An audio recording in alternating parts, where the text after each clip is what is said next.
Terkait dengan minat investasi reksadana syariah di tanah air, gambarnya seperti apa sih? Ya, sebetulnya kalau kita bisa lihat ya saya, ini reksadana itu kan sebetulnya sederhana banget gitu ya investasinya. Cuman mungkin banyak orang yang menganggap ini terlalu rumit karena dan lain sebagainya, dan ini tidak seperti emas dan tidak seperti deposito, padahal ini merupakan investasi yang tergolong sederhana. Jadi kita beli satu produk, di situ sudah ada portofolio investasinya. Cuman balik lagi, biasanya kan yang ada embel-embel syariah, mungkin beberapa orang ada yang kurang suka dan mungkin beranggapan kalau ini mungkin returns-nya kecil atau bakal dipotong ini itu dan lain sebagainya. Jadi mereka cenderung kurang tertarik, apalagi sekarang kalau kita lihat dari kinerjanya juga secara weekly itu sendiri.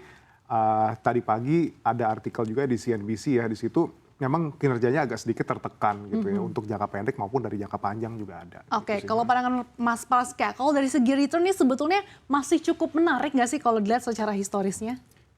Ya, untuk reksadana berbasis syariah ya, memang kalau kita coba bedah dari sisi jenis, untuk yang jenis berbasis pendapatan tetap atau sukuk ya, ini memang masih relatif bisa dikatakan bersaing lah dengan reksadana yang konvensional seperti itu. Karena secara performa kalau kita lihat dari data indeks reksadana dari advisor bahwa kinerja untuk reksadana pendapatan tetap untuk yang berbasis suku funds index ya, advisor suku fund index ini cukup bersaing juga dengan advisor total fixed income fund index. Jadi artinya bahwa kinerja hampir 11-12 seperti itu. Nah, namun agak sedikit berbeda dengan yang jenis kita bicara jenis saham ya, agak mengalami tekanan untuk reksadana saham yang berbasis syariah, di mana secara performa ya kinerja dari indeks reksadana yang keseluruhan gabungan advisor total equity fund index ini mencatatkan kinerja dalam sepanjang year to date itu minus 0,94, sementara kalau yang syariah ini sampai minus 5,3, artinya memang rata-rata kinerja memang jatuh, yang untuk reksadana syariah mengalami koreksi yang lebih dalam ketimbang yang non syariah seperti itu. Oke, itu gambaran tadi terkait dengan return ya. Memang saat ini koreksinya juga cukup dalam. Tapi mungkin Sobat Cuan juga banyak yang bertanya-tanya nih Mas Akbar.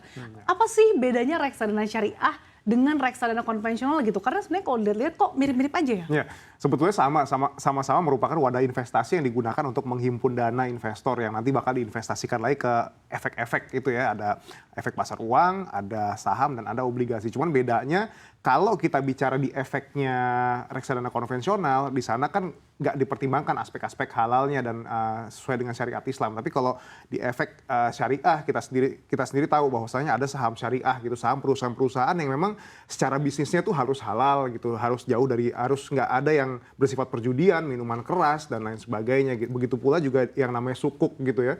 Kalau kita bicara surat utang itu konvensional, tapi kalau di syariah nggak ada yang namanya surat utang, surat berharga gitu. Dan deposito juga seperti itu.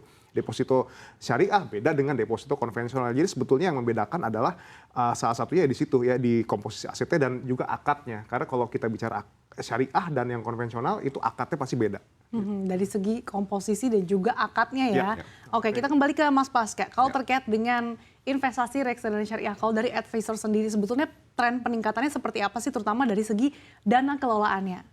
Ya, dari sisi dana kelolaan bisa dikatakan memang sebenarnya sama-sama bisa dikatakan relatif bertumbuh, hanya saja kalau secara yang jenis tadi ya, untuk yang saham ini inline dengan yang secara keseluruhan baik yang syariah maupun non syariah mengalami penurunan dikarenakan memang peralihan juga investor ke jenis reksadana lebih safe secara volatilitas. Tapi kalau untuk yang jenis berbasis pada pendapatan tetap ya, seperti suku funds index maupun yang syariah fixed income funds index ini kita lihat tetap mencatatkan pertumbuhan sejalan juga dengan peningkatan kinerjanya sepanjang year to date, atau kita tarik kinerja lebih panjang, let's say kita bicara 3 tahun, karena memang secara performa seperti tadi saya sebutkan bahwa kinerja dari reksadana tersebut untuk yang jenis syariah di jenis fixed income ya, sukuk funds index maupun syariah fixed income funds index, dan juga yang jenis campuran ini memang bisa dikatakan sama-sama mencatatkan kinerja positif yang agak berbeda lebih kepada yang berbasis saham seperti itu. Nah, Mas Akbar, tadi kan sebenarnya sudah di-mention ya dikit-dikit terkait dengan jenis-jenis produk reksadana syariah. Nah, boleh dielaborasikan nggak sih produk-produknya ada apa aja? Terus sebetulnya kalau dari based on risk profile, ini sebaiknya pilih yang mana sih? Kalau produk sebetulnya nggak jauh beda ya saya. Ada reksadana pasar uang syariah, reksadana pendapatan tetap syariah, dan juga kalau kita lihat, kalau kita breakdown lagi pendapatan tetap itu ada juga yang berbasis sukuk. Jadi kebanyakan adalah memang sukuk gitu ya di sana ya, sukuk korporasi atau sukuk negara di situ ya. Terus ada juga reksadana campuran yang isinya campur-campur, ada pasar uangnya, ada pendapatan tetapnya, dan juga ada sahamnya. Dan ada juga reksadana saham syariah dan reksadana indeks syariah dan ETF-nya. Nah, ETF-nya dan indeksnya juga kebetulan nggak banyak ya kalau untuk nggak seperti yang konvensional gitu. Nah, mana yang pas buat kita semuanya tergantung sama kebutuhan kita. Kalau memang kita punya time horizon atau jangka waktu investasi yang cukup panjang, ya memang baiknya adalah di yang high risk high return, yang di indeks atau di saham gitu. Cuman kan balik lagi, kalau kita lihat sekarang kinerjanya kan mungkin kurang semenarik yang konvensional. Nah, itu harus kita kembalikan lagi ke investornya. Cukup nggak kalau kurang lebih seperti itu? Nah, sementara kalau semakin rendah semakin pendek jangka waktu investasi kita, ya alangkah baiknya untuk kita pakai seperti tadi Pak Praska bilang ya, yang ada pasar uang berbasis sukuk atau yang pendapatan tetap di situ sih.